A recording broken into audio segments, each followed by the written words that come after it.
कहवाही तुलसी तुहरा नैहर, कहवाही सासुर, कहवाही सासुर हो। तुलसी कौना बिड़ौआ तरे उपजेलु भजेलु नारायण, भजेलु नारायण हो। तुलसी कौना बिड़ौआ तरे उपजेलु भजेलु नारायण हो। गोकुला में हमरो बाटे नैहर, मथुरा बाटे सासुर, मथुरा में सासुर हो। बहिनी चंदन बिड़ौआ तरे उपजिला भजिला नारायण, भजिला नारायण हो।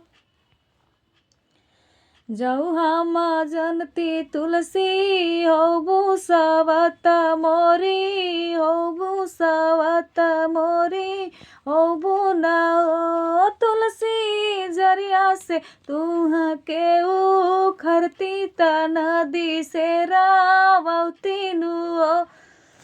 तुलसी तुहरा के जरी से उखरती त नदिया से रावती नु हो।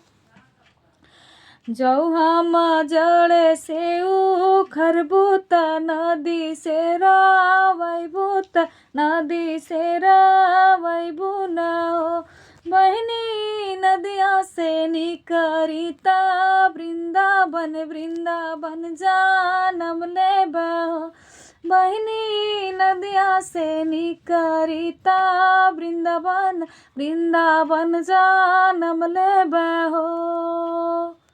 कहवाही तुलसी तोरा नैहर, कहवाही सासुर, कहवाही सासुर हो। तुलसी कौना बिड़ौआ तरे उपजेलु भजेलु